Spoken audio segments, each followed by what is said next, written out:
Hello বন্ধুরা, welcome back to my channel. তোমরা সবাই কেমন আছো? আমি অনেক ভালো আছি, সুস্থ আছি।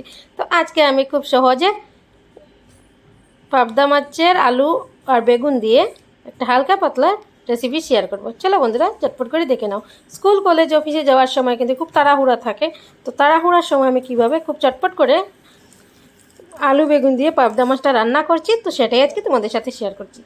তো প্রথমে আমি নুন হলুদ দিয়ে মাছটাকে ভেজে নেব একদম লাল লাল করে। তো পাবদা মাছ শস্য দিয়ে খেতেই কিন্তু ভীষণ ভালো লাগে, কিন্তু যেহেতু অ্যাসিডিটির সমস্যা থাকে তো তাই আর পাবদা মাছটা শস্য দিয়ে আমি বানাচ্ছি না। তো আমি আলু বেগুন দিয়েই বানাচ্ছি। তো দেখো, একে একে আমি সব মাছগুলি দিয়ে দিলাম।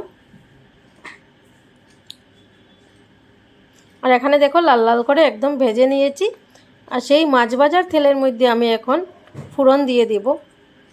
তো ফোড়নে আমি দিলাম কালো জিরে।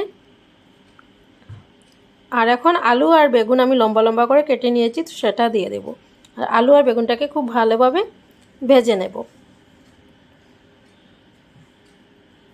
তো আলু বেগুনটাকে একটু ভেজে নিয়েছি। আর এখন আমি মধ্যেখানে একটু জায়গা করে নিলাম। আর এখানে আমি পেঁয়াজ রসুন আদার পেস্টটা দিয়ে দেব।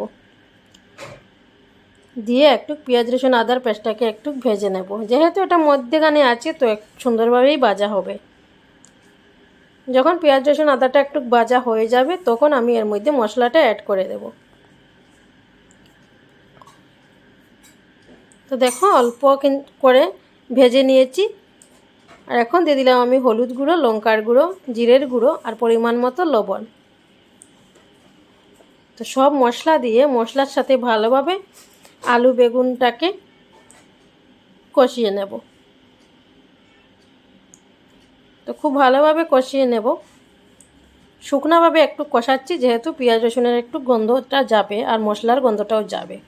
যখন একটু ভাজা হয়ে গেছে তো এখন আমি একটু জল দিয়ে ভালোভাবে কষিয়ে নিচ্ছি।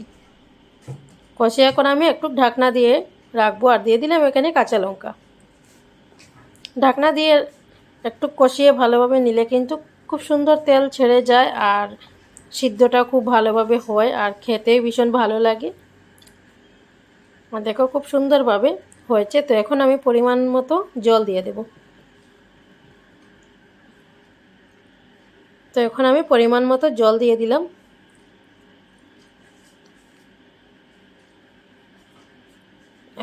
এখন ঢাকনা দিয়ে রাখলাম আর ঢাকনাটা সরিয়ে নিচ্ছি। দেখো ঝুলটা ফুটছে। এখন আমি ধনেপাতা দিয়ে নাড়াচাড়া করে নেব।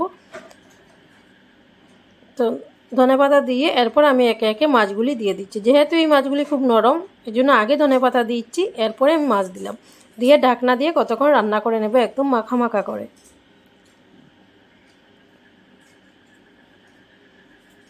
তো আরও 2-1 মিনিট রান্না করে নিলাম।